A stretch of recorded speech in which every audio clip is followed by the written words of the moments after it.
Pembacaan kita dari kitab Kejadian 32. Yakub takut bertemu dengan Esau. Yakub melanjutkan perjalanannya, lalu bertemulah malaikat-malaikat Allah dengan dia. Ketika Yakub melihat mereka, berkatalah ia, "Ini bala tentara Allah." Sebab itu dinamainya lah tempat itu Mahanaim.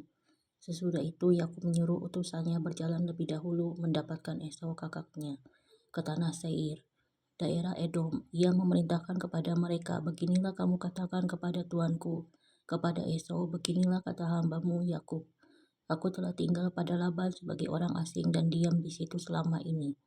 Aku telah mempunyai lembu sapi, keledai, dan kambing domba, budak laki-laki dan perempuan, dan aku menyuruh memberitahukan hal ini kepada tuanku, supaya aku mendapat kasihmu." Kemudian pulanglah para utusan itu kepada Yakub dan berkata, "Kami telah sampai kepada kakakmu, kepada Esau, dan ia pun sedang di jalan menemui engkau, diiringi oleh 400 orang. Lalu sangat takutlah Yakub dan merasa sesak hati. Maka dibaginya lah orang-orangnya yang bersama-sama dengan dia, kambing dombanya, lembu sapi, dan untanya menjadi 2 pasukan. Sebab pikirnya jika Esau datang menyerang pasukan yang satu sehingga terpukul kalah, maka pasukan yang tinggal akan terluput. Kemudian berkatalah Yakub, "Ya Allah nenekku Abraham dan Allah ayahku Ishak, ya Tuhan, yang telah berfirman kepadaku, pulanglah ke negerimu serta kepada sanak saudaramu, dan aku akan berbuat baik kepadamu. Sekali-kali aku tidak layak untuk menerima segala kasih dan kesetiaan yang engkau tunjukkan kepada hambamu ini, sebab aku membawa hanya tongkatku ini waktu aku menyeberangi sungai Yordan ini. Tetapi sekarang telah menjadi 2 pasukan. Lepaskanlah kiranya aku dari tangan kakakku, dari tangan Esau, sebab aku takut kepadanya. Jangan-jangan ia datang membunuh aku, juga ibu-ibu dengan anak-anaknya.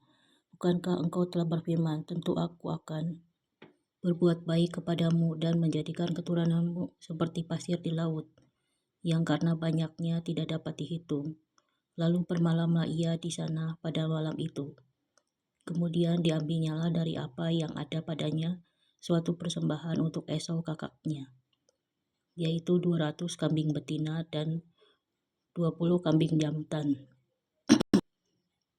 200 domba betina dan 20 domba jantan, 30 unta yang sedang menyusui beserta anak-anaknya, 40 lembu betina dan 10 lembu jantan, 20 keledai betina dan 10 keledai jantan.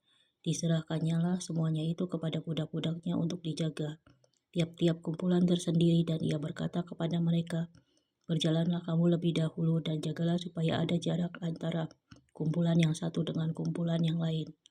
Diperintahkannyalah kepada yang paling di muka, "Apabila Esau kakakku bertemu dengan engkau dan bertanya kepadamu, 'Siapakah tuanmu dan kemanakah engkau pergi?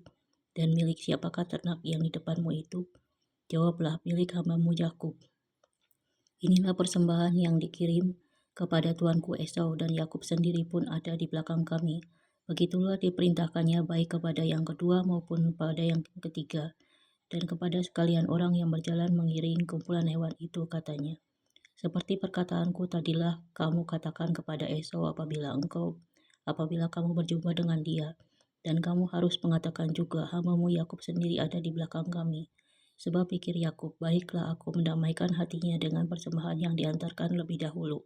Kemudian barulah aku akan melihat mukanya, mungkin ia akan menerima aku dengan baik.' Jadi persembahan itu diantarkan lebih dahulu, tetapi ia sendiri bermalam pada malam itu di tempat perkemahannya."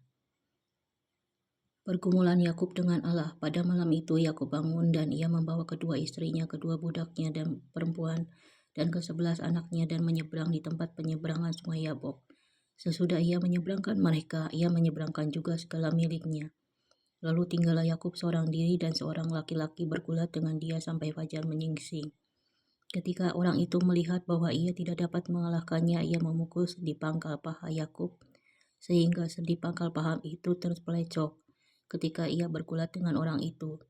Lalu kata orang itu, "Biarkanlah aku pergi karena fajar telah menyingsing." Sahut Yakub, "Aku tidak akan membiarkan engkau pergi jika engkau tidak memberkati aku." Bertanyalah orang itu kepadanya, "Siapakah namamu?" Sahutnya, "Yakub." Lalu kata orang itu, "Namamu tidak akan disebutkan lagi Yakub, tetapi Israel, sebab engkau telah bergumul melawan Allah dan manusia dan engkau menang.